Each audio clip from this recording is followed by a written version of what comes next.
काहींना असल्याचे खुपते, काहींना नसल्याचे खुपते, कोणाला उरले तर खुपते, कोणाला पुरले तर खुपते, काहींना पिळले तर खुपते, काहींना गिळले तर खुपते, कुणाची जळली तर खुपते, कुणाचे कळले तर खुपते, काहींना गाणेही खुपते, खिशातील नाणेही खुपते, कधी हे दिसले तर खुपते, कधी ते फसले तर खुपते, मनी सलते रेन लपते, जरा खुपते तिथे गुपते, खुपते तिथे गुपते, खुपते तिथे गुपते, खुपते तिथे गुपते, खुपते तिथे गुपते.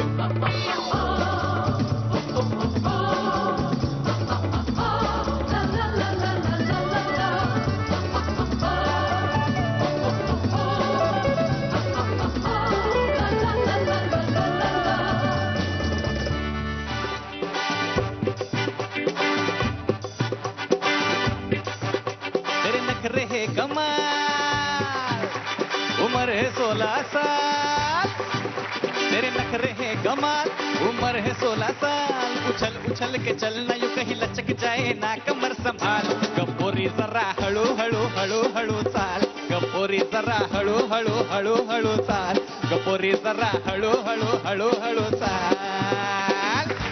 कॉटन किंग प्रस्तुत खुपते तिथे गुप्तेच्या ह्या भागामध्ये मी अवधूत गुप्ते तुम्हा सर्वांचं खूप खूप स्वागत करतो. मला सांगा, वेगवेगळ्या भाषातनं चित्रपट बनत असतात, पण भाषा हा चित्रपटाचा विषय असू शकतो का? असू शकतो. म्हणजेच चरचरीत झणझणीत शिव्यांची फोडणी असलेली भाषा ही तरुणाईचा विषय असू शकते, आमच्या कोल्हापूरच्या भाषेत सांगायचं झालं तर. आणि त्याचप्रमाणे भाषा कुठलीही असो, इंग्लिश येत असो वा नसो, मनाची भाषा समोरच्या मनाला नक्कीच कळते. अशा दोन भाषांच्या विषयावर चित्रपट करणारे मराठी तरुण दिग्दर्शक, म्हणजे एक दिग्दर्शक आणि एक दिग्दर्शिका, आज आपल्याकडे येणार आहेत. जोरदार टाळ्यांच्या गजरात स्वागत करूया दिल्ली बेली ह्या आपल्या चित्रपटातनं तरुणाईची भाषा मांडणारा मराठी दिग्दर्शक अभिनय देव, आणि त्याचबरोबर इंग्लिश विंग्लिश या चित्रपटातनं श्रीदेवीचं पुनरागमन करणारी मराठी दिग्दर्शिका गौरी शिंदे.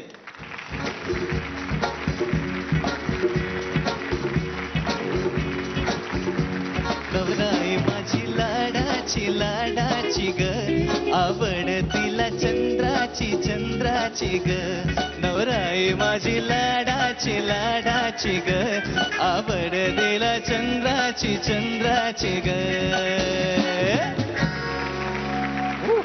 कॉटन किंग प्रस्तुत खुपते तिथे गुप्तेमध्ये मी तुम्हा सर्वांचं आणि तुम्हा दोघा मराठी दिग्दर्शकांचं, ज्यांनी महाराष्ट्राचा भगवा दिल्लीत नव्हे तर पूर्ण जगात फडकवलाय, अशा दोघांचंही स्वागत करतो. गौरी, श्रीदेवीला तू परत आणलीस आणि आम्हाला श्रीदेवीला बघायला मिळालं, आणि श्रीदेवीचे पण आभार की आमच्या गौरी शिंदेला दिग्दर्शनात आणलं. पण तू जेव्हा लहान, फार पूर्वी लहान नसशील, तू आत्ताच लहान होतीस असं मला वाटतं तुझ्याकडे बघून, पण तेव्हा असं वाटलं होतं की श्रीदेवीचे पिक्चर्स बघितले होतेस का, त्याला फिल्म्स बघितले होतेस का, आणि असं वाटलं होतं की आपण श्रीदेवी बरोबर पहिल्यांदा काम करू कधीतरी? खरं सांगायचं म्हणजे मी इतकी म्हणजे जेव्हा 80s मध्ये आणि तेव्हा आम्ही कॉलेजमध्ये वगैरे असायचो, तर तेवढी काही त्या पिक्चर्सची ऍक्च्युली फॅन नव्हते मी. आणि श्रीदेवीलाही माहिती आहे. कारण पुण्यात म्हणजे मेन फोकस सगळा अकॅडमिक्स आणि कल्चर आणि थिएटरवर वगैरे असायचा, की नाटकं बघा किंवा काय, तर पिक्चर मला एवढा इन्फ्लुएन्स नव्हता. चला कुठला आला चांगला पिक्चर की बघायचो. हे स्लोली मास कम्युनिकेशन करून, ऍडव्हर्टायझिंग करून कुठेतरी असे. अच्छा, म्हणजे बालगंधर्वला रेग्युलरली नाटकं पाहणारी वगैरे अशाच घरातली का? हो, आई वडील तर अजूनही पाहतात आणि पाहायचे. आणि मला नाटकांमध्ये म्हणजे ऍक्च्युली आय थिंक की मराठी नाटकं बघण्यासारखी आहेत इंडियामध्ये.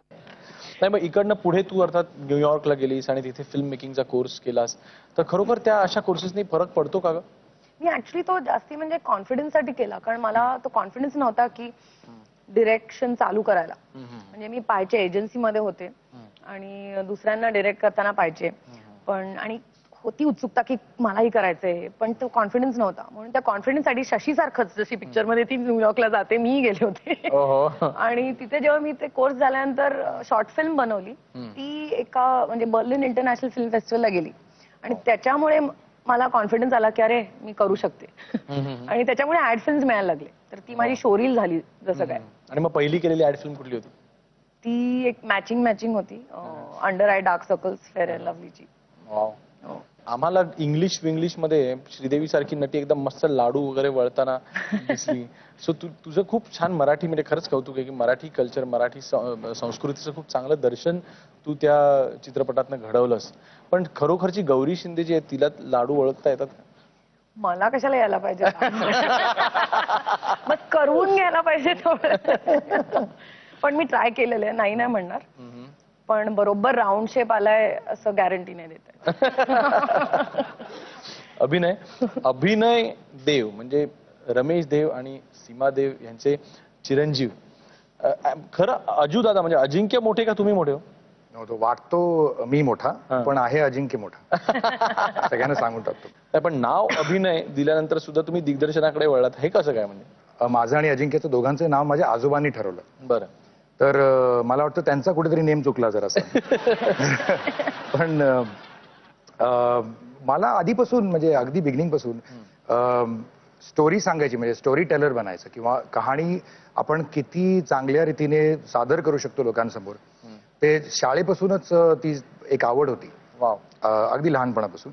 पण कधी सिरियसली कधी केलं नाही, कारण की घरातलं वातावरण असं होतं की आई वडील नेहमी सांगायचे की हे बघ, काही वाटेल ते झालं तरी डिग्री पाहिजे, चांगली व्यवस्थित डिग्री पाहिजे. असं नाही की BSc करून पास वगैरे, व्यवस्थित डिग्री, आणि तुला बॅकअप प्लॅन पाहिजे. म्हणजे आपलं जर तू सिनेमामध्ये चालला नाहीस तर तुला दिग्दर्शन करायचंय, पण ते झालं नाही तर काय, याचं तू नक्की एक ठरवून घे. म्हणजे त्यासाठी तुझ्यासाठी काहीतरी एक अगदी चांगली काहीतरी ठोस काहीतरी हातात पाहिजे. तर म्हणून मी आर्किटेक्ट झालो आधी. So I am an architect. आणि आर्किटेक्चर संपल्यानंतर मग मी ऍडव्हर्टायझिंग मध्ये आलो, आणि ऍडव्हर्टायझिंग मधून मग दिग्दर्शन, ऍडव्हर्टायझिंग फिल्म्सचं, आणि त्यानंतर सिनेमा. नाही पण म्हणजे असं दिग्दर्शना हे काही गोष्ट वाईट नाही, खूप छान गोष्ट आहे, हुशार लोकांची गोष्ट आहे. पण ज्यांना लुक्स असतात तुमच्यासारखी, यू लुक व्हेरी हँडसम. आणि काय ऑफकोर्स गौरी, असं you agree or don't? She has to agree. आता तिला चॉईस नाही. पण पर्सनॅलिटी आहे, हाईट आहे, पर्सनॅलिटी आहे. असं असताना दिग्दर्शन म्हणजे अभिनयाचा अभ्यासही केलेला असणार, तर असं असताना एक चान्स घेऊन बघावं असं नाही वाटलं ऍक्टर म्हणून? नाही, मला वाटतं तीच गंमत असते की ज्याचं नाव अभिनय वगैरे असतं ना, की मग ते आधीपासूनच तो एक मुद्दा जो असतो तो जरा पुट ऑफ होतो आपल्याकडे, की नाही बाबा हे जे नाव आहे तेच केलं तर मग काय उपयोग. तर नाही, पण कसं असतं की मला असं आधीपासून वाटायचं की ऍक्टर जो असतो तो अभिनय करतो, त्याचं जे एक स्टोरी टेलिंग मध्ये जो भाग असतो तो जरासा लिमिटेड असतो. म्हणजे ऑफकोर्स स्टार्समुळेच लोक येतात बघायला पिक्चर्स, पण तरी सुद्धा ऍक्टर्समुळे येतात, पण तरी सुद्धा त्यांचा जो भाग असतो तो एक जरासा छोटा असतो, लिमिटेड असतो. पण as a director I think तुम्हाला स्कोप स्टोरी टेलिंगचा किंवा अख्ख्या कहाणीला एक वळण द्यायचा जो असतो, तो स्कोप इतका मोठा असतो आपल्याकडे, वाईड असतो, की त्याच्यात जास्त इंटरेस्ट होता. पण हेच मग स्टोरी टेलिंगचं जे पॅशन आहे हे घरात एवढं सिनेमा असताना, फिल्म कमर्शियल सिनेमा असताना, ते एकदम जाहिरातीच्या बाजूला कसं काय केलं? पहिला चित्रपट करावा असं का नाही वाटलं? त्याचं पण एक आहे. काय झालं की मी 92 मध्ये 90 मध्ये म्हणजे अगदी अर्ली 90 मध्ये हा विचार सुरू केला की बाबा आता स्टोरी टेलिंगकडे किंवा दिग्दर्शनाकडे, किंवा आणि दिग्दर्शन हे माझं शुअर शॉट नव्हतं त्यावेळेला. त्यावेळेला मी विचार करत होतो की मी लेखक बनावं किंवा दिग्दर्शन करावं किंवा मग काय करायचं अजून, म्हणजे तर असं एक शुअर नव्हतं त्यावेळेला. त्यावेळचे जे सिनेमा होते, ओके, तिथे जर आपण बघितले असते म्हणजे त्यावेळचे सिनेमा जे अर्ली 90s, मला वाटतं आपल्या गेल्या 50 वर्षामध्ये असंही म्हणता येईल की गेल्या 100 वर्षामध्ये जो सर्वात वाईट काळ सिनेमाचा होता तो होता अर्ली. मी म्हणत होते 80s आणि बापरे, लेट 80s म्हणजे 85च्या आसपास. मिथुन चक्रवर्तीचा सुरक्षा सिनेमा ज्यावेळेला गाजला तो, पण सुरक्षा म्हणजे अहेड ऑफ टाइम होता, तो चांगला होता. ओके, तो काहीतरी मला वाटतं 82 वगैरे होता. पण त्यानंतर जे सिनेमा झाले, ओके, ते इतके वाईट होते आणि मोठे म्हणजे आपले अमिताभ बच्चन आणि सगळे स्टार्स, आमिर खान, सगळे त्यावेळेला इतकं वाईट सिनेमामध्ये काम करत होते. म्हणजे त्यांचं काम किती चांगलं असतं तरी सिनेमा इतके वाईट होते की तिथे कुठेतरी डिमॉरलाइज झाल्यासारखं वाटायचं की काय हे असं आपल्याला बनवता येणार नाही बाबा. तर म्हणून मग त्यावेळेला जाहिरात क्षेत्र जेव्हा बघितलं मी, की मला तिकडे ऍटलिस्ट फिल्म्स इतक्या चांगल्या दिसतात, तिथे एक 30 सेकंदामध्ये कोणीतरी हसवून जातं, रडवून जातं. खरंय. हमारा बजाजची ऍड्स होत्या त्यावेळेला, किंवा VIP. मेरा तुम्हारा होता, व्हीआयपीचे इतक्या सुंदर सुंदर ऍड्स होत्या. तर त्या बघून मग मी तिथे आकर्षित झालो. मी म्हटलं की ऍटलिस्ट सिनेमा नाही तर हे तरी हा प्रकार चांगला वाटतो, इथे काहीतरी आपल्याला करायला किंवा शिकायला मिळेल असं वाटलं, म्हणून तिथे गेलो. तुझा पुढचा प्रवास जो म्हणजे ऍड फिल्म मधनं जेव्हा तू सिनेमाकडे आलीस आणि मग बाल्की, द बाल्की ह्यांची तुझी ओळख झाली, त्याच्याबद्दल आम्हाला सांग ना. काय म्हणजे बिकॉज ह्या आता सौ बाल्की आहेत, त्यामुळे आम्हाला ते देखील ऐकून घ्यायला आवडेल की टंग टडंग love story part of it. Love story part काय, मी लिफ्ट मध्ये जाताना त्यांनी पाहिलं ऑफिसच्या मला आणि तिथून माझ्या मागे लागला. बस एवढंच. आणि मग थोडा काळ लागला मला हो वगैरे म्हणायला. आहे की सिनेमा आहे ना, म्हणजे काय नाही. हिंदी पिक्चर सगळे स्लो आपले- मोशन मध्ये केलं तर आहे. स्लो मोशन मध्ये मी frame. लिफ्ट एंटर केली, ती अशी बंद झाली, त्यांनी पाहिलं मला बंद होता आणि तिथून सुरुवात झाली. नाही, पण तू त्यांच्याबरोबर काम केलंयस ना का नाही आधी? हो, आम्ही एकाच एजन्सीमध्येच भेटलो जिथे अच्छा. मी काम करत होते. आणि ह्या कॉमन प्रेमामुळेच हे झालं. प्रेम म्हणजे सिनेमावर. क्या बात. तर आमची पहिली डेट पण आम्ही पिक्चर बघायलाच गेलो होतो. बेसिकली ह्याच्यामुळे आम्ही एकत्र आलो की आमचं पॅशन एक आणि आवड एक होती. पण तुझ्या डोक्यातली इंग्लिशची जी कल्पना होती ती त्यावेळेला म्हणजे चिनिकम पासून डोक्यात होती आणि तू बाल्कीना सांगायचीस की मला पण तुमचं 2 झालं की माझं 3रं, असं सांगायचीस का नंतर सुचलं? नंतरच सुचलं, तेव्हा माझ्या डोक्यात नव्हतंच. मी म्हटलं जोपर्यंत काही एक व्यवस्थित आणि छान आयडिया मिळत नाही तोपर्यंत मला नाही करायचंय.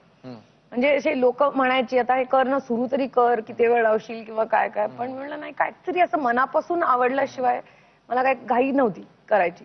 आणि आली नसती आयडिया तर मी शायद केलं पण नसतं. तर हे असंच अचानक जेव्हा एकदा मी सिरियसली डिसाईड, आता बास, आता एक करावं काहीतरी, पण ऍक्च्युअली सिरियसली डिसाईड पण करायला लागतं की करायचंय. आणि तेव्हा ही आयडिया, आणि ती नंतर मला कळालं रे इतके वर्ष घालवले आणि आयडिया घरातूनच म्हणजे इन्स्पिरेशन. कशी सुचली इंग्लिश कसा सुचला? लोक हो खुपते तिथे गुप्तेच्या लोकांसाठी एक्सक्लुझिव्ह कसा सुचला? ही म्हणजे ऍक्च्युली थोडीफार इन्स्पायर माझ्या आईच्या स्टोरीवर वरून झालेली आहे. ओ.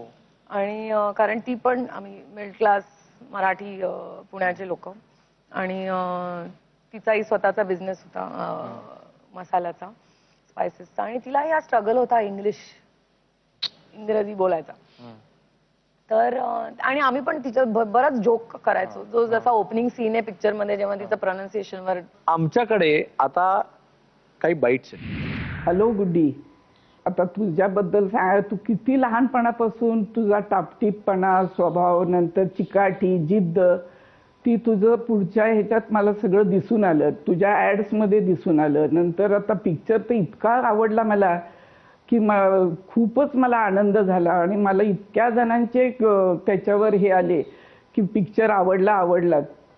आणि त्यामुळं मी वैशाली शिंदे म्हणून ओळखत होते लोक मला, पण तुझ्या पिक्चरमुळे गौरीची आई म्हणून मला जास्त अभिमान वाटला. खरंच मला गुड्डी इतकं तुझं कौतुक वाटतंय की माझ्या डोळ्यातनं पाणीच येतं बोलताना. अशीच तू पुढे चांगली यशस्वी हो, तुझे पिक्चर चांगले तू काढ, हा माझा कायम आशीर्वाद राहील. आणि तुझ्या या पिक्चरच्या थ्रू जी मला तू रिटर्न गिफ्ट दिली आहेस ती मी आयुष्यात कधी विसरणार नाही गुड्डी. आणि मला थोडे 4 ओळी बोलाव्याशा वाटतात तुझ्याबद्दल. तर पिक्चर झाल्यावर तुझ्या पिक्चरमधलं गाणंच मला सुचलं. गौराई माझी लाडाची ग, आवड तिला सख्यांची ग, तेवढीच आहेस डॅशिंग ग, स्वभाव तुझा लविंग ग. गुड्डी, तुला आठवते एकदा स्कूलच्या गॅदरिंगला मी आले होते आणि तुझ्या एका मैत्रिणीची आई माझ्याशी इंग्लिशमध्ये बोलत होती आणि मी नुसती मान हलवत होते. आणि रिक्षात बसल्यावर तुला इतका राग आला, तू कशाला ती बोलताना थांबलीस, काहीतरी कारण काढून तुला निघून यायला काय झालं होतं. आणि त्या पिक्चरमध्ये तू इतकं छान टिपलेस की म्हणजे मला रडू पण आलं पूर्वीच्या आठवणी येऊन. आणि मला तुझ्याबद्दल काही खुपत नाही, कारण सगळ्या गोष्टी तू व्यवस्थित करतेस. फक्त मधनं पुण्याला येऊन आईच्या हातचा कोल्हापुरी रसा खा, एवढं मला वाटतं. अरे बापरे. ती म्हणजे ती मुलगी दाखवली, अति शहाणी जी मुलगी दाखवली, ती थोडीफार मी आहे. आणि मग श्रीदेवीची निवड कधी झाली? बालकीची भेट झाली बोनीशी काहीतरी, आणि विचारत होता तू काय करतोय नेक्स्ट. तो म्हणला नाही माझी बायकोने लिहिली आहे फिल्म. तर म्हणला काय, आणि ती होती तिथे तेव्हा श्रीदेवी. तो म्हटलं एक लाईन मध्ये त्यांनी कॉन्सेप्ट सांगितली की एक बाई जिला इंग्रजीची धडपड करते आणि स्ट्रगल, तिला तिची इन्सिक्युरिटी वाटते त्याबद्दल. तिला ते फार इंटरेस्टिंग वाटलं आणि ती म्हणली हे मी ऐकू शकते का. मी गेले दुसऱ्या दिवशी लगेच, आणि तिचा जो म्हणजे ज्या प्रकारे ती माझ्याशी बोलली किंवा वागली, कुठेतरी एक फार पॉझिटिव्ह एक एनर्जी होती तिची. आणि मी नरेट करता करता पण तिचे जे हावभाव होते, तिचे रिॲक्शन्स होते, ते फार सुंदर, म्हणजे अगदी जसे मला पाहिजे तसे होते. आणि झाली स्क्रिप्ट वाचून आणि ती म्हणाली मला करायचंय आता, तू डिसाईड कर, मला आवडलंय. तर मी चाटच पडले आणि म्हटलं may be this is the best thing that has happened. आणि हे असंच झालं. वाव. दिल्ली बेल्ली कसं घडलं सांग. मला एक फोन आला अमेरिकेहून. जिम म्हणून नावाचा एक माणूस होता, त्याचा फोन की I am interested in sending you a script. मला वाटलं कोणीतरी मजा करते. माझे भरपूर मित्र आहेत तिकडे तिकडे ना, तर सगळे आपले ते, आणि आमची अख्खी गँग आमची बरीचशी असं चावटपणा आमचा चालू असतो नेहमी. तर मला वाटलं कोणतरी याच्यातला असेल. मी म्हटलं हा ठीक आहे व्हेरी गुड, दे पाठवून. त्याच्या जवळजवळ 2.5 ते 3 तासानंतर मला अजून एक फोन आला, आणि तो होता बॉम्बेमधनं. आणि ते म्हणाले की आम्ही आमिर खानच्या ऑफिसमधून बोलतोय, तर आमिरला तुम्हाला भेटायचंय. तर मी म्हंटल आता हे तर नक्कीच काहीतरी गडबड आहे. कारण की 3 तासाच्या अवधीमध्ये मला अमेरिकेहून फोन येतो की स्क्रिप्ट, आणि एक आमिर खानच्या ऑफिसमधून पण काहीतरी कोणतरी माझा मित्र माझा चावटपणा चाललाय. तर तरी पण ते असं हे करता येत ना डायरेक्टली हडकुट करत. त्यामुळे मी म्हटलं की ठीक आहे, मग तर कधी. तर ते म्हणाले इमिडिएटली. अच्छा, तोपर्यंत ते अमेरिकेच्या स्क्रिप्ट बद्दल मी विसरून गेलोय. इकडे आमिरनी सांगितलं हे बघ असं असं आहे, मी एक फिल्म करतोय जी मी प्रोड्यूस करतोय, त्याचं नाव आहे डेली बेली.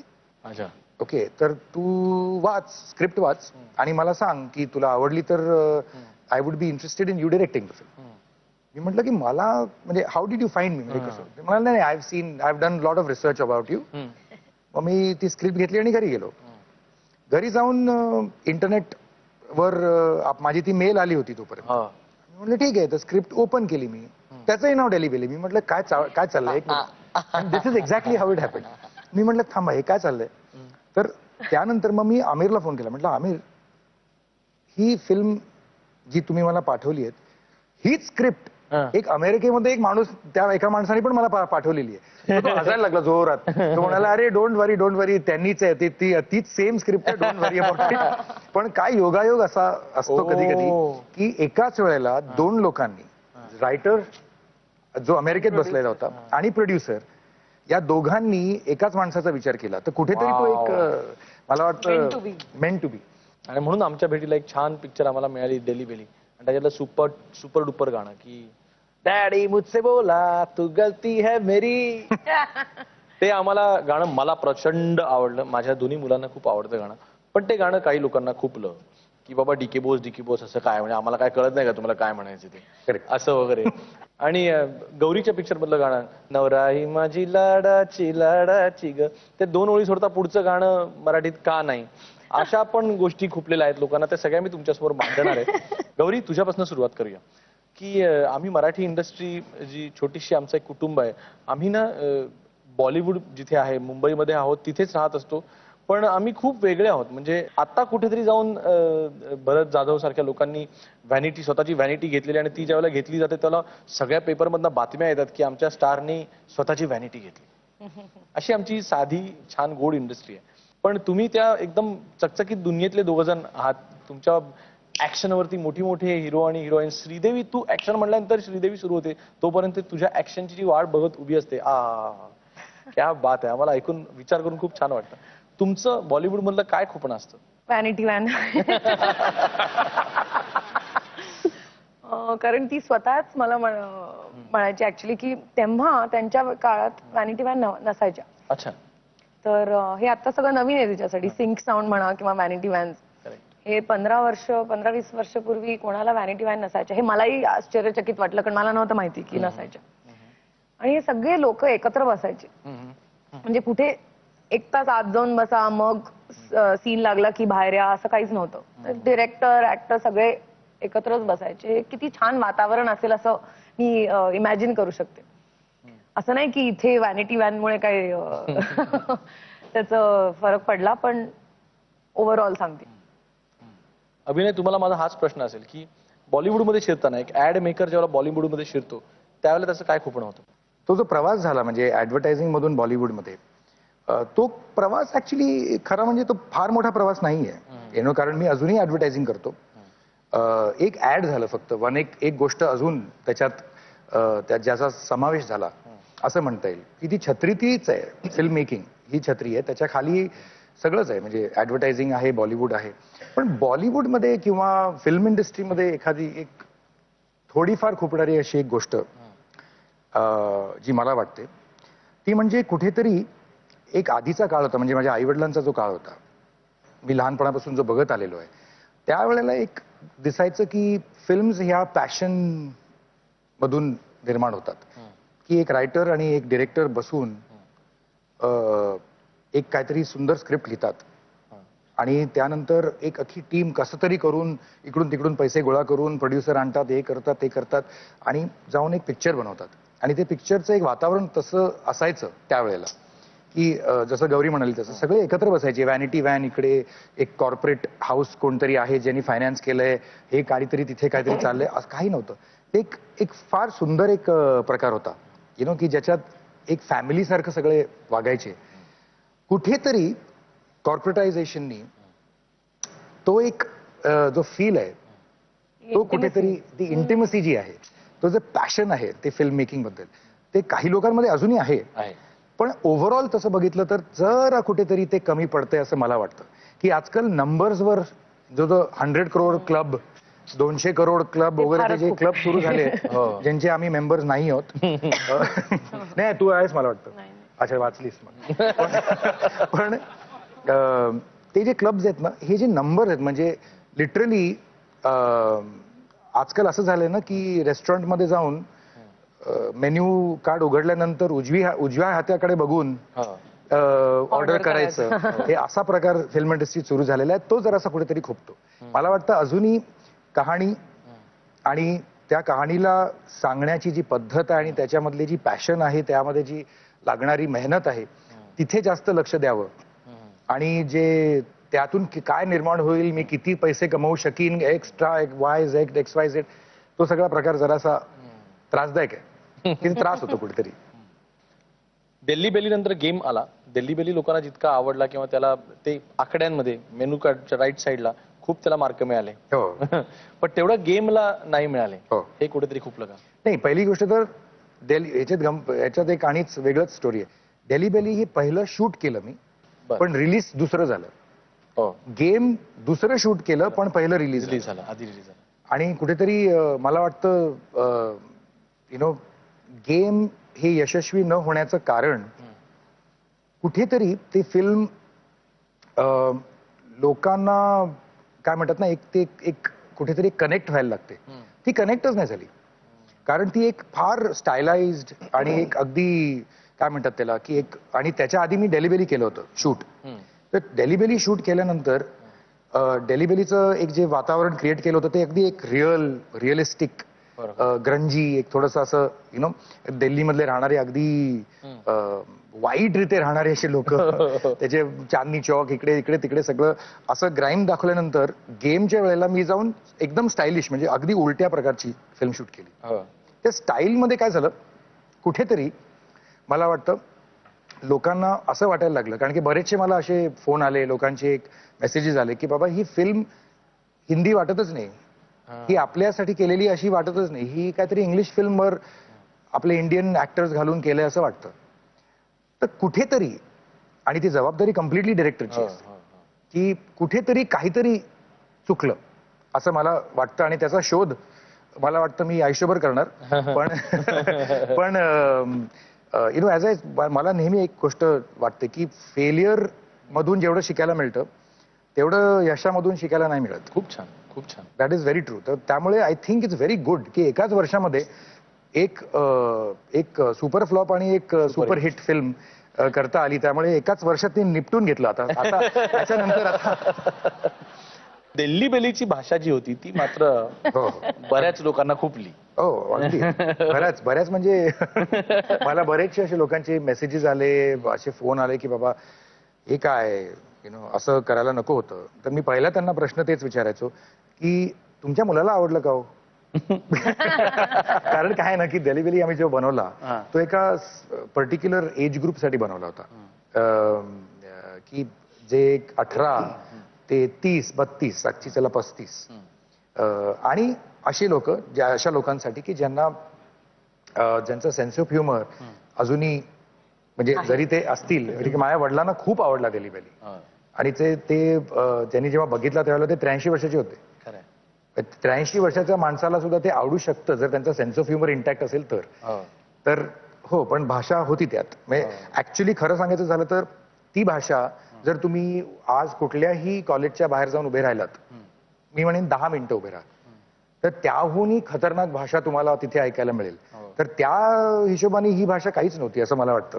आणि तो वयोगट जो होता की ज्यांना आवडलं नाही तो लकीली ज्या लोकांसाठी ते टार्गेट केलं होतं त्या वयोगटापेक्षा अगदी वेगळा होता तो. की आणि त्यांना न आवडणं बरोबर होतं. म्हणजे त्यांचं काही चुकीचं नाहीये. कारण की म्हणजे आईला माझ्या आईने मला म्हणजे शेवटी कौतुक केलं की अरे म्हणजे तू ऍज अ डायरेक्टर तू खूप छान केलंयस वगैरे, पण काय रे एवढी भाषा अशी. म्हटलं हो आई काय करणार. म्हणजे पण असंच बोलतात लोक. नाही तुम्ही नाही असं बोलत. म्हटलं हो मी नाही बोलत पण आता मी काय सांगू तिला की बाहेर काय चाललंय. गौरी, एका स्त्रीच्या पाठीमागे ज्यावेळेला एक पुरुष उभा राहतो ते वेगळं बघितलं जातं आणि एका पुरुषाच्या पाठीमागे जेव्हा स्त्री उभी राहते त्यावेळेला तिचं फार कौतुक केलं जातं. तर लोकांनी असं नक्कीच म्हटलं असेल की काय शी इज बाल्कीज वाईफ, काय मग पिक्चर त्यांनी तर चान्स दिलाच, त्यात काय अवघड आहे. असं झालं का? हे खुपलं कुठेतरी? मोर दॅन की चान्स दिला. पिक्चर ऍक्च्युली व्हायच्या आधी जेव्हा इंटरव्ह्यूज वगैरे व्हायचे तेव्हा बालकीचं किती कॉन्ट्रीब्युशन होतं, त्यांनी काय केलं, तर मला हे एक्सपेक्ट मी केलंच होतं. कारण की हे विचारणार की त्यांनीच डिरेक्ट केलं का. तुम्ही एकदा उत्तर दिलं की त्यांनी डिरेक्ट नाही केली, म्हणजे अजून काय बोलणार याच्या पुढे. की कारण लोकांचं हेच एक्सपेक्टेशन असतील आणि जेव्हा पण ऑलरेडी जो एस्टॅब्लिश माणूस असेल आणि तो फिल्मशी जुडलेला असेल त्यालाच जास्ती म्हणजे लाईमलाईट जातो. जसं ह्यालाही झालं असेल की आता आमिर खाननी किती केलं किंवा काय केलं. पण आपल्याला जर दुसऱ्यांची इतकी मदत पाहिजे की तेही आपल्याबरोबर को डिरेक्टर असेल, मग आपण करणारच कशाला. मी तेच लोकांना म्हणायचे मग मी बुटीक उघडी. म्हणजे दुसऱ्यांनी केलेला पिक्चर किंवा दुसऱ्यांचं क्रेडिट आणि फक्त आपलं नाव घालायचंय त्याच्यात काहीच म्हणजे एवढ्या मेहनतीचा काही अर्थच नाहीये. म्हणजे आपण तो काय म्हणतो तो प्रवासच सुरू नाही करणार. तर हा प्रवास याच्यासाठी आणि इतका डिफिकल्ट पण आणि एन्जॉयबल पण डिफिकल्ट पण प्रवास आहे या डिरेक्शनचा की तो स्वतःला आतल्यापासून वाटल्याशिवाय होऊच नाही शकत.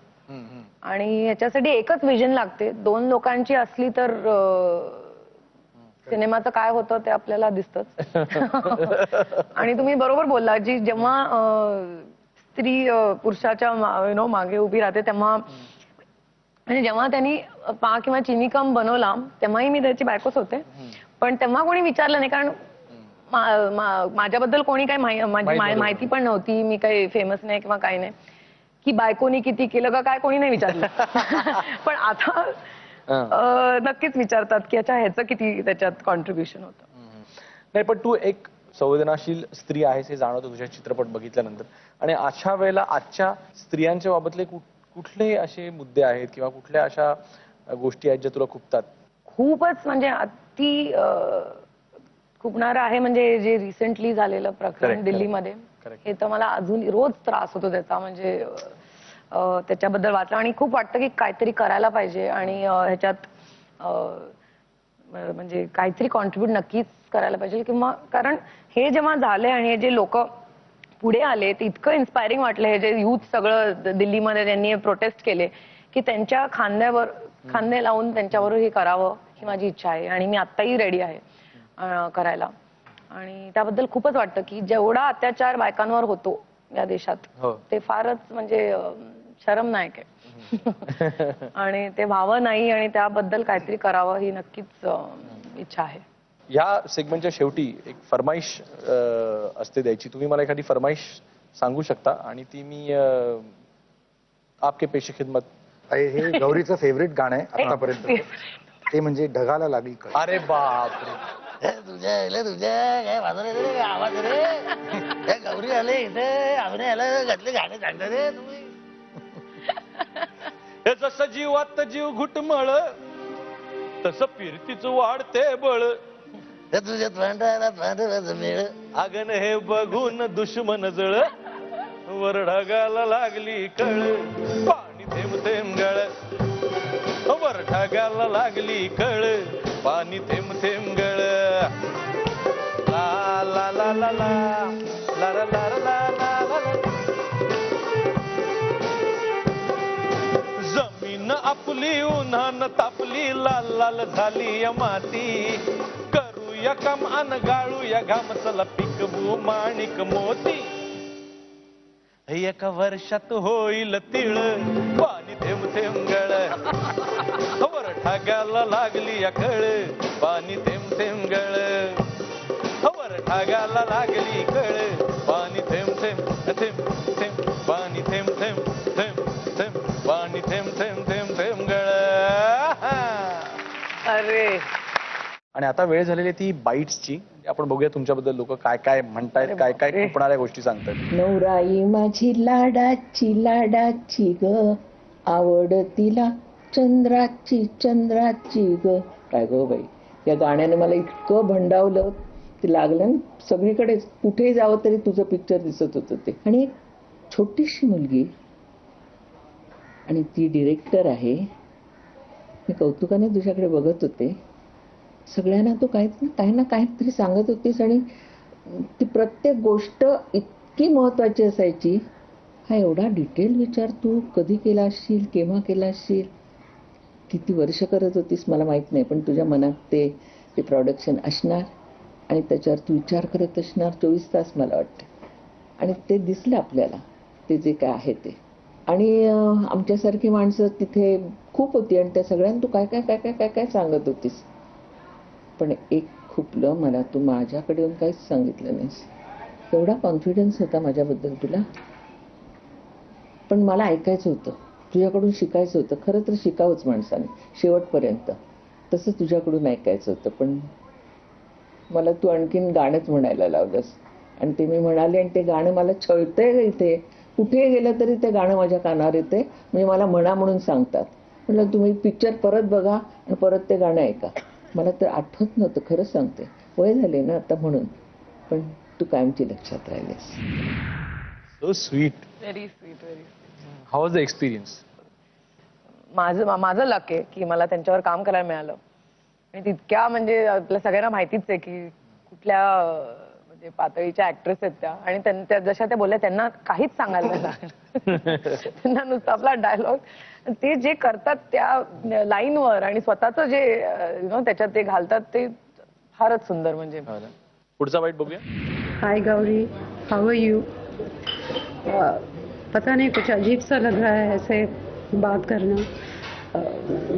मैं हमेशा एक चीज़ मुझे बहुत पसंद आया जो मैं कभी आपसे नहीं बताया.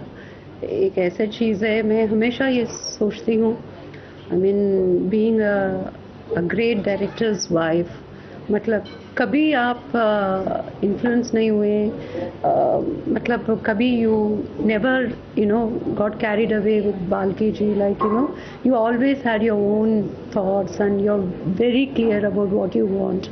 So that one quality is like I always admired. So you're really superb. और ये मेरी खुशनसीब है तो I got to know you through English. I mean, you're not only a great director and such a sweet person, and I really enjoy your company, like spending a lot of time with you. And especially हम लोग वो film festival के लिए गए थे मार्राकेश. We had such a great time together. I cherish all that moment.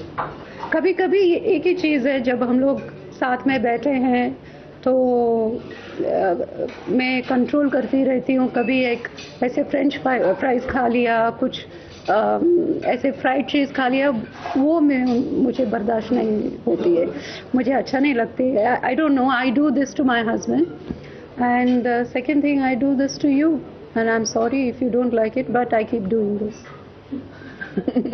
ताई बराच चांगला आहे sense of humour. Serious वाटेल पण का तिचं कॉमेडी टायमिंग चांगलं हे मला तिला भेटल्यावर कळालं, कारण तिचं आहेच ते, म्हणजे अंगात खोडी आहे तिच्या पण. आणि जे जशा प्रकारे ती जोक मारते ते पण तिचं टायमिंग जे आहे ना ते स्क्रीन का ना नॅचरली बोलता बोलता पण आहे ते फारच सुंदर आहे. पुढचा वाईट बघूया. त्या दिवशी डायरेक्टर, फिल्मचा डायरेक्टर अभिनय म्हणून मी तुझा चित्रपट पाहिला, दिल्ली बेली आणि गेम, आणि हे दोन्ही चित्रपट बघताना मला असं वाटलं की खरंच आपण काहीच असं ठरवू शकत नाही की आपला मुलगा किंवा मुलगी काय करणार आहे. त्यांचं नशीब, त्यांची मेहनत हीच त्यांना पुढे घेऊन जाते, आणि त्या मेहनतीने आज तू कुठल्या कुठे पोचलास. आज नेहमीच अभिमान वाटतो आई वडिलांना मुलांचा, पण आज अभिमानाने ऊर भरून येतं की जेव्हा सगळीकडे अभिनयाचे फोटो आणि सगळे अभिनयाबद्दल बोलतात. अरे दिल्ली बेली काय पिक्चर होतं, अरे हे ऐकताना तृप्त होते मी तुला जन्म दिल्याबद्दल. तुम्ही लहान होतात तेव्हा आम्ही दोघंही, मी आणि बाबा, आम्ही दोघंही आमच्या कामात इतके बिझी होतो, नाटकाचे दौरे, कधी शूटिंगसाठी बाहेरगावी जाणं. तर मला नेहमी असं वाटायचं की अरे कधीतरी आपण आपल्या मुलांना शाळेत डबा घेऊन जाऊया. आणि मी मधल्या सुट्टीत डबा घेऊन यायची. डबा घेऊन आल्यानंतर तू म्हणायचं आई तू कशाला आलीस, तू पाठवायचं ना मनी बरोबर. म्हटलं अरे नाही, पण मी नसतेच ना घरात. मग असं वाटतं की एकदा तरी आपण जेव्हा असतो तेव्हा तरी तुला डबा मी आणून द्यावा आणि माझ्यासमोर तो डबा तू खावास. तर तो खायचा तेव्हा बरं वाटतं, इतकं बरं वाटायचं. म्हणजे आता सुद्धा तो कधी कधी जेवायला बसतो ना तेव्हा मला तो अभिनय आठवतो लहान, की जो डबा बघितल्यानंतर वा आई काय सुंदर, मला आवडला खूप डबा. आणि तो जेवतो आणि माझ्या मात्र डोळ्यातनं त्यावेळी अश्रू येत होते की आपला मुलगा आपल्याला किती मिस करतोय. आपण नसतो घरात आणि आपण मुलांचं हे सगळं करू शकत नाही, याचं मला खूप वाईट वाटायचं. पण त्याला डबा दिला आणि तो आनंदाने त्यांनी खाल्ला, मला खूप समाधान मिळायचं. तुझी खुपणारी गोष्ट कुठली माहिती आहे की दिवसेंदिवस महिने कधी कधी आपली भेटच होत नाही, कारण तुला तेवढा वेळच नसतो. आणि माझी त्याबद्दल काही तक्रार नाही, पण कुठेतरी आई म्हणून हे मला खुपत असतं की अरे कधीतरी एक अर्धा तासासाठी तरी अभिनय भेटावा येऊन. हे मात्र मला जरूर खुपतं, पण त्या खोपण्यात एक आनंद आहे. तर ते खोपणं सुद्धा मी आई म्हणून तुला क्षमा केली का. So sweet. काय सांगाल. काय सांगणार, इथून सरळ आईकडे जाणार आहे. त्यावेळेला काय होतं की शाळेत असताना बाकीच्या बऱ्याचशा मुलांचे आई वडील यायचे, वडील तर नाही पण आया तर नक्कीच यायच्या डबे घेऊन वगैरे. तर कधी कधी वाटायचं की यार हे माझी आई येत नाही, पण ते माहिती होतं कुठेतरी at the back of the mind, ते कधीतरी माहिती होतं की बाबा नाही ते दौऱ्यावर वगैरे जातात तर मला वाटतं कुठेतरी जे आता आईला खुपतंय ते त्यावेळेला मला वाटतं कधीतरी लहानपणी मला खुपायचं. तर पण खरं आहे ते की पण तरी सुद्धा आई जेव्हा पण चान्स मिळायचा त्यावेळेला आई कधीही तो सोडायचं नाही. म्हणजे ती डबा घेऊन यायची आणि त्यावेळेला सगळे तिला ओळखायचे. तर ती आमच्या सगळ्यांच्या मध्ये बसून मग मी डबा खायचो आणि त्यात तो एक दिवस तो माझ्यासाठी त्या वर्षासाठी वॉज इनफ. पुढचा बाईट बघूया. कसा आहेस रे पोरा, हा या ठिकाणी बघून तुला खरंच फार आनंद वाटतो मला. इथंपर्यंत येण्याची तुझी जी जर्नी आहे ना प्रचंड अशी, त्या जर्नीचा पहिला दिवस मला आज आठवला. मी आजारी पडलो होतो आणि आरेची एक ॲड करायची होती, वेळेवर द्यायची होती आणि आजारामुळं मला ते शूटिंग करता येत नव्हतं. आणि तू मला म्हणालास की बाबा हे शूटिंग मी करतो. घाबरत मी तुला म्हणालो हो. भीती होती की आता एवढी मोठी आरेची ॲड आहे ती कशी होणार. पण नंतर ॲड झाल्यानंतर जेव्हा त्या लोकांनी मला सांगितलं की अहो किती उत्तम ॲड झाली आहे तुम्ही केलीत, आणि ती ॲड माझ्या नावावरती आली की रमेश देव तुम्ही इतकी उत्तम ॲड केलीत. पहिल्यांदा तुझं नाव मी बघितलं ॲज अ डिरेक्टर आणि माझ्या डोळ्यात नाव सुरू आले पोरा. डेली बिली या चित्रपटाच्या खाली डायरेक्टेड बाय अभिनय देव असं नाव वाचलं मी. नाला अश्रू आले होते. अंधारामध्ये कोणालाच दिसले नाहीत. पण मी त्या दिवशी अतिशय खुश झालो होतो. हे सगळे तरी असताना बेटा तरी मला कधी कधी राग येतो. तुझ्या एका गोष्टीचं पुष्कळ मनाला खुपतं. ते हे की तुला 50 वेळा फोन केला, आम्ही 50 वेळा फोन करतो, त्याचं उत्तर तुझ्याकडून येत नाही. आणि आलं तर बाबा मला दुसरा फोन येतोय, बाबा मला अतिशय महत्त्वाचं काम चालू आहे, बाबा माझं शूटिंग चालू आहे. शूटिंग चालू आहे बरोबर आहे रे, नाही कुठे म्हणतो, पण त्यानंतर आठवणीने फोन कर ना.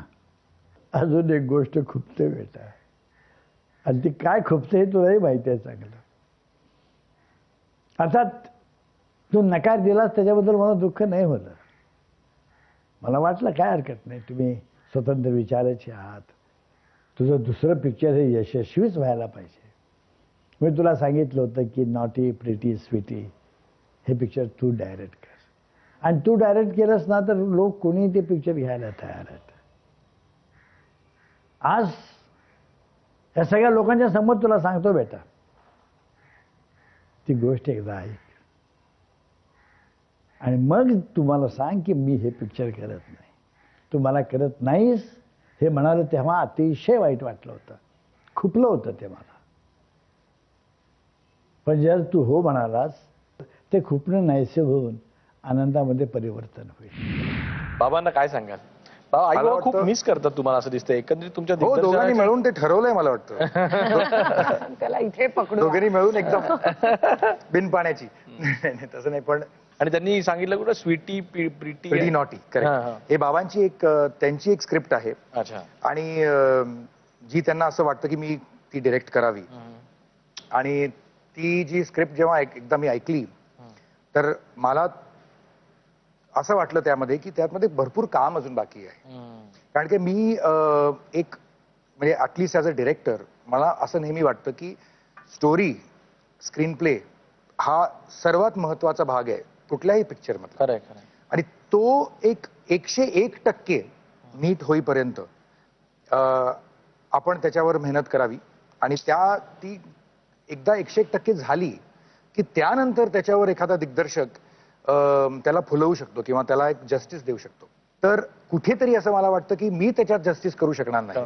आणि जे आपलं मेन फायनल उद्देश काय असतं की एखादी चित्रपट आपण बनवतो तर त्याचं मेन कारण काय असतं की लोकांपर्यंत ते पोचावं आणि लोकांना आवडावं.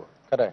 आणि ते पोचण्यासाठी आणि आवडण्यासाठी त्याची कहाणी खूप स्ट्रॉंग असणं आणि 100% असणं याची फार आवश्यकता आहे. खरं. पुढचा बाईट बघूया. फॅन्टॅस्टिक. म्हणजे आज एक भाऊ म्हणून मनापासून आदर वाटतो आणि मनापासून असं वाटतं की अरे वा गाठली बाजी. म्हणजे देव फॅमिलीचं जे नाव न्यायचं होतं ते तू नेलंस आणि खरोखर आम्हा सगळ्यांना त्याचा आदर आहे. खूप आनंद आहे. याच वेळेला असं वाटतं की अरे लहान असताना आपण काय धमाल करायचो. वयमध्ये येतं माणसाच्या आणि नंतर कुठेतरी ती धमाल मिस आउट व्हायला लागते. तशी ती झाली. त्याच्यामध्ये कदाचित जी काही कारणं असतील, परंतु लहानपणीचे दिवस जर आठवले तर इतकी मजा वाटते की तेच दिवस जेव्हा आपण गब्बर सिंग आणि अमिताभ बच्चन शोलेमधले प्ले करायचो. तू सगळे कॅरेक्टर्स करायचात, मी एकच करायचो त्याच्यातलं. आणि तेव्हापासून कुठेतरी असं वाटायचं की अरे तू ॲक्टर होशील ॲक्च्युली. कारण तुझ्यात ती फ्लेअर होती, कॉमेडीचा सेन्स होता, सगळाच होता. पण ॲक्टर मी झालो चुकून आणि तू बरोबर जागी बसलास जिथे तू खरोखर हवा होतास. कारण मला वाटतं तुझा डायरेक्टोरियल सेन्स पण तितकाच जबरदस्त आहे हे आम्हाला फार नंतर जाणवलं. काय खूपतं असं जर कोणी विचारलं खूपतं की तुझ्याबरोबर काम करायचं मला अजून योग मिळालेला नाही आहे कधी. आणि तो मिळेल अशी आशा मी ठेवतो कधीतरी आपल्या येत्या काळामध्ये. कधी जेव्हा मिळेल तेव्हा. That is a small thing. पण it will be wonderful to work under your direction. A small role पण good. It's a great feeling आणि मला वाटतं we are all very proud. आहा क्या बात आहे. काय सांगाल त्याला? पहिली गोष्ट तर हे सांगेन की जे त्याचं खुपणं आहे ते तर मी ऑलरेडी सॉल्व्ह केलेलं आहे. कारण की आता माझा नेक्स्ट जो प्रोजेक्ट येतोय जो टेलिव्हिजनसाठी आहे ऍक्च्युली 24. अच्छा. त्याच्यामध्ये he is already a part of that project. ओहो. आणि a very good and very big part of that project. गंमत हीच आहे की ऍक्च्युली काय असतं ना की मोठा भाऊ हा जनरली वडिलांच्या जागी असतो आपल्याला. आणि पर्टिक्युलरली 6 वर्षाचं जेव्हा अंतर असतं तेव्हा तुम्ही वाढत असताना तुम्ही त्याला आयडलाइज करता. त्यामुळे अजिंक्य अजूदादा हा माझा एक आयडल होता.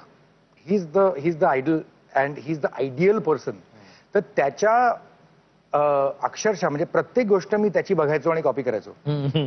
आणि तर तसं म्हणजे आमचं संपूर्ण आयुष्य तसं गेलेलं आहे ऍक्च्युली. आणि त्यात जेव्हा ऍड्स फिल्म सुरू केला किंवा डिरेक्शन सुरू केलं तर अजिंक्य माझ्यासाठी हा असा होता की बाबा he has to get the right correct role आणि मी त्याला डायरेक्ट करीन. म्हणजे ही इज सेईंग ऍक्च्युली की कधीतरी अंडर माय डिरेक्शन पण actually him as a actor while I am directing हे जर करायला आम्हाला जर मिळालं तर I think it will be a biggest thing for me. अरे त्याच्यासाठी तर राहू देच आहे. तर आणि ते आता होणारच आहे लवकरच. आणि फेब्रुवारी मध्ये आमचं शूटिंग सुरू होत आहे. वा. So that is that. All the best for 24. आणि अजू दादा आज माझी आणि यांची पहिलीच ओळख होतीये पण I can imagine he is a very sweet heart आणि एक भाऊ म्हणून फार गोड येते. मला आवडले. बाईट्स तर बघून जाम मजा आलेली आहे. आणि आता वेळ झालेली आहे ती पॅरेडीची. आजची पॅरेडी तुमच्यावरच आहे अभिनय. अरे बापरे. ऐकूया. काली हो के फिल्में क्या चलती है तेरी, तुमसे तो उम्मीदें पलती है मेरी, मासूम सी शक्ल में बेटा तू तो निकला पक्का बदमाश. खास खास खास दिखे बोस खास खास दिखे बोस खास खास दिखे बोस खास खास खास दिखे बोस खास खास दिखे बोस खास खास दिखे बोस खास खास.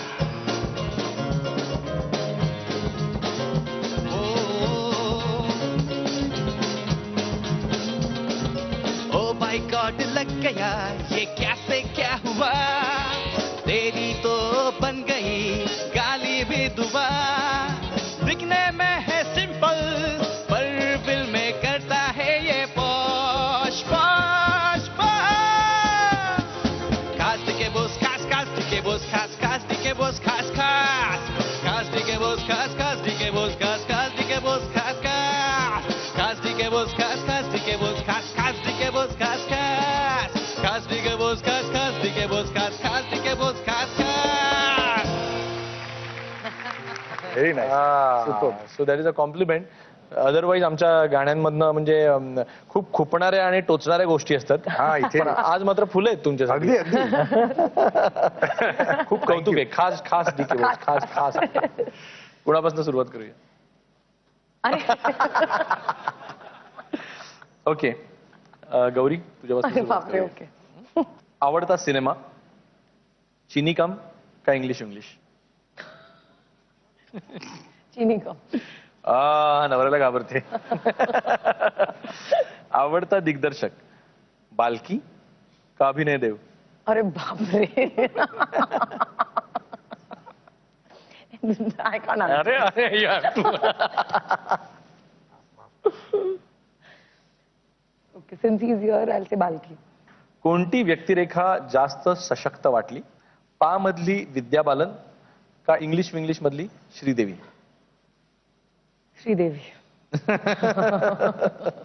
आज महिलांसाठी जास्त काय गरजेचं आहे?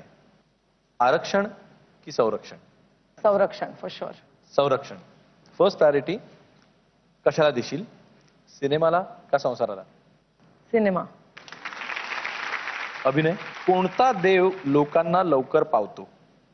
अजिंक्य देव का अभिनय देव? अजिंक्य देव. 101%. आवडलेला अभिनेता अभिषेक बच्चन का इम्रान खान? इम्रान खान. प्रॉमिसिंग डायरेक्टर रीमा काकती का गौरी शिंदे? रीमा इथे नाहीये ना म्हणून मी. आवडता सिनेमा दिल्ली बेली का गेम? Daily valley. मन मोकळं करावं वाटलं की आधी कोणत्या देवाकडे धाव घेता? रमेश देव का सीमादेव? सीमादेव. So sweet, so sweet. आणि आता वेळ झालेली आहे फोन राऊंडची.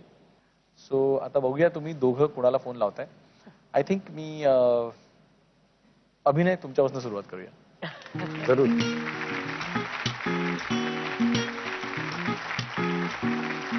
हॅलो आई.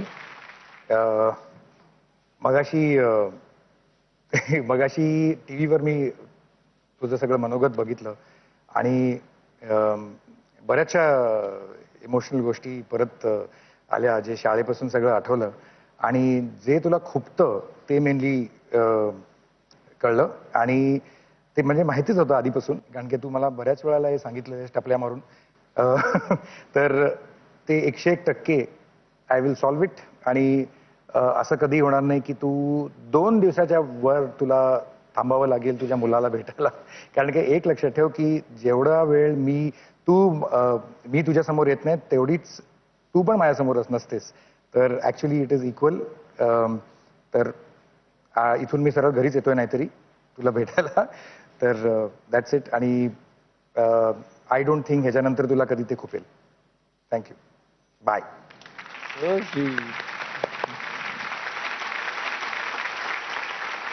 सीमाताई, तुम्ही आता अभिनय घरी आले की थेट मला फोन लावायचा आहे, कारण खुपते तिथे गुप्तेनी तुम्हाला एवढी तर मदत केली की मुलाला आता स्ट्रेट लाईन वरती आणलेला आहे. आणि त्यांनी सांगितलंय, प्रॉमिस केलं की 2 दिवसात एकदा तुमच्याशी बोलणं होईल आणि तुम्हाला दिसेल असं त्यांनी प्रॉमिस केलेलं आहे.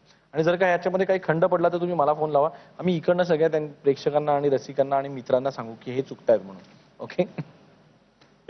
आणि आता गौरी शिंदे इतकी हळवी नायिकाजीनी दाखवली, ती ज्या वेळेला हळवी होते त्यावेळेला कुणाला फोन लावते हे आम्हाला उत्सुकता आहे.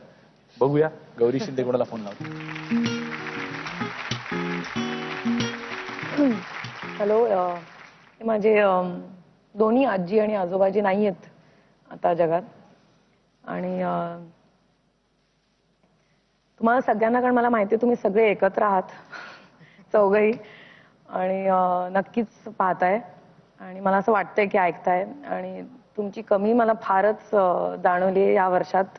कारण मला माहिती आहे की हा पिक्चर बघून आणि माझ्याकडे बघून तुम्हाला इतका अभिमान झाला असता. कारण लहानपणापासून तुम्ही आणि चौघही, आणि क्वचित असं होतं की चौघही आजी आजोबा सगळ्यांना असे म्हणजे मिळतात की इतके माझ्याबद्दल लहानपणापासूनच तुम्ही म्हणायचा की ही काहीतरी करून दाखवेल, तू काहीतरी करशील, फार स्मार्ट आहेस आमची. आणि माझं पेटनेम आहे ते वापरायचे. आणि तुमच्यामुळे आज मला हे करायला म्हणजे इन्स्पिरेशन मिळालंय. कारण तुम्ही मला लहानपणापासून अगदी म्हणजे आठवतंय 2-3 वर्षाचे असल्यापासून मला जे काय आठवतंय हे तुम्ही म्हणायचा नेहमी सगळे. आणि बाहेरी लोकांना सांगायचा, बघा आमची गौरी आणि ही काती करून भयंकरच स्मार्ट आहे. आणि तर आज मला तुमची कमी फार जाणवते. आणि त्यांची सगळ्यांची मी नावं घेते, मा, दादा, मम्मी आणि डॅडी. आम्ही हेच बोलवायचो त्यांना. थँक्यू. आणि असंच माझ्याकडे बघत राहा आणि आशीर्वाद असू देत. I miss you all. खूप छान, मस्त फोन लावलेत दोघांनी. आज तुम्ही दोघे जण इकडे आलात, आम्हाला खूप मजा आली. आणि मी म्हणेन की महाराष्ट्रातल्या प्रत्येक घराघरांमध्ये आज तुमच्या नावाची चर्चा आहे. आणि आम्हाला प्रत्येक मराठी माणसाला तुमच्या दोघांचा अभिमान आहे. असेच मोठे व्हा, अशाच कलाकृती करा. All the best to you. जायच्या आधी आमच्या प्रायोजकांकडनं कॉटन किंग तर्फे तुम्हाला एक सदिच्छा भेट.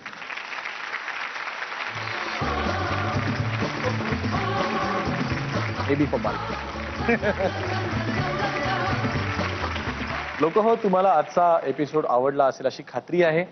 पुढच्या येणाऱ्या भागांमध्ये देखील अशाच काही इंटरेस्टिंग आणि मोठ्या लोकांना आपण भेटणार आहोत.